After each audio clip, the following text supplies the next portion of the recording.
Hey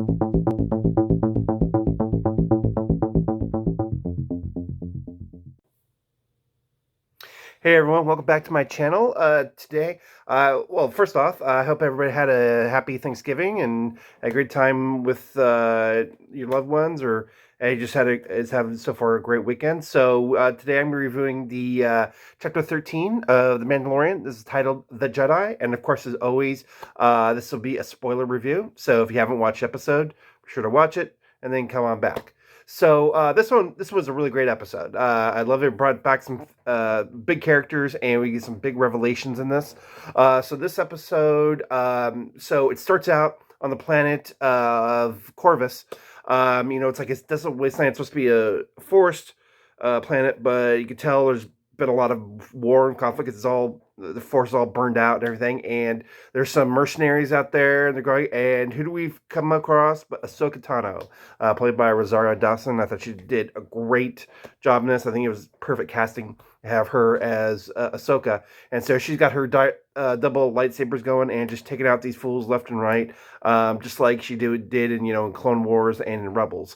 So I think I think you just pretty much pick it up where they left off with her. And so she's going after this magistrate. Her name is Morgan Elizabeth. She kind of she runs this city, and she kind of acts like as a warlord here, and she's kind of terrorizing the people. She's got a lot of average citizens as hostages. She's got them in cages, and electrifying them, and so she's kind of a terror. And so Ahsoka warns was like, okay, you've got one day to like relinquish your authority, relinquish your control of these people, or I'm going to come back for you. So, anyways, the next day, or sometime later, the Mandalorian arrives with Baby Yoda on the planet, and so of course he's there to look for Ahsoka, to see if she can train Baby Yoda or take care of him or whatever. So he comes to the town that Morgan Elsbeth is running, and so so he's let in by all his. She's got a big, still got a big mercenary guard there. So they let him in because they see that he's a Mandalorian, that he's for hire, and so he goes up to Morgan Elizabeth, and she offers him that if he kills Ahsoka, he'll get a big steel Beskar steel spear. So, and that's the same steel that he's got on his armor. And it's really tough. So, so anyway, so he agrees, and so he goes out to look for Ahsoka. So then Ahsoka, jumps him. She thinks that, thinking that he's gonna out there to kill her, but he says like, no, I'm not. I've been sent here by Bo-Katan, and I'm here to I need your help with this child. And so she's like, okay. And so then she's able to have a conversation with him through being a Jedi. And so using that, we actually now learn in this episode we learn Baby Yoda's name, and his name is Grogu. So a very kind of interesting name. I don't know how many. Curious how many names the writers had to go through to come up with that one. With that name, I don't know where that comes from, but either way, that's his name. That she informed him, and so they tried to do a little bit of training with him. See like if he can levitate stones and get him back and forth, and he wouldn't do it with Ahsoka. And then she's like to Mando, she's like, "Hey, you try it.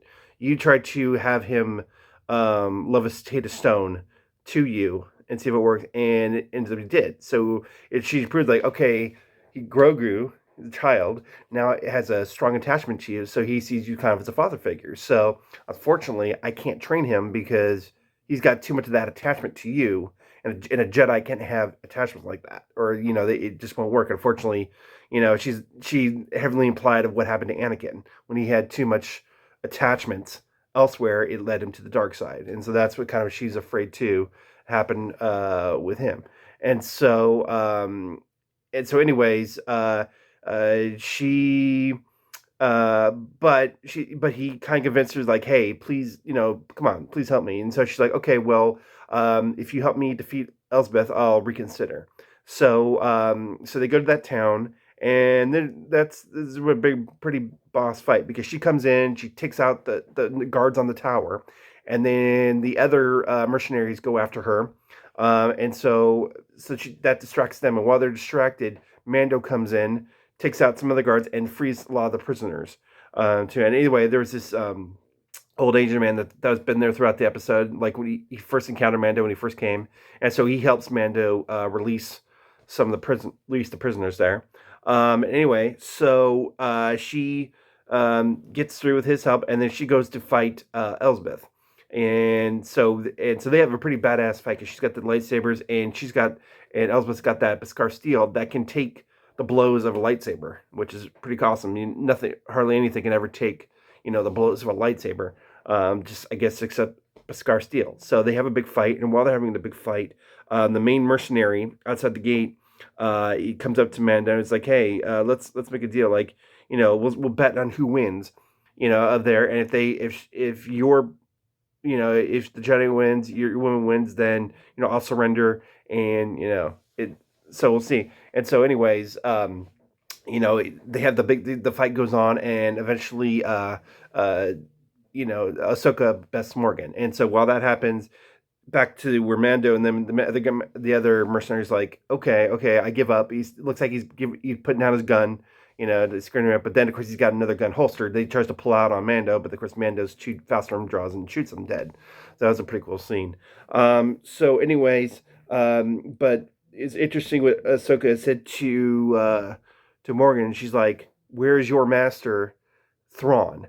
And we're like, "Oh, okay," because everybody, if you guys watch Rebels, Thrawn was the big admiral, blue blue skin admiral that is a huge figure in Star Wars.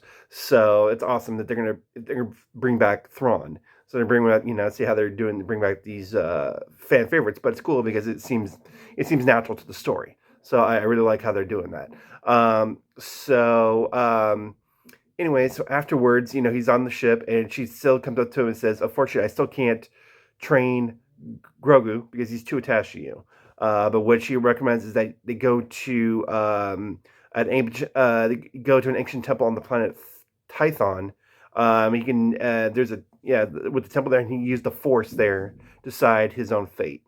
And then she also gives him that spear too, because even though he didn't complete his mission to give him to him by Elsbeth, Ahsoka says, a Mandalorian should be wielding the spear.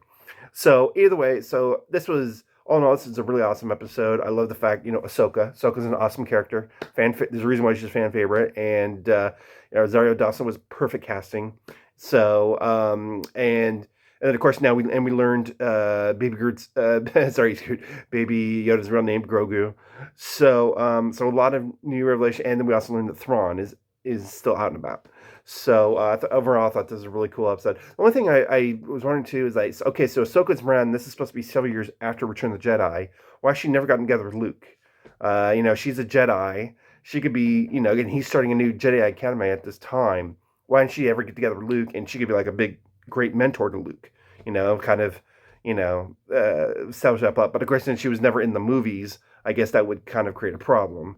So I don't know. So I don't know why she's I guess why she's slumming out in this, planet out in the middle of nowhere, So, but oh well.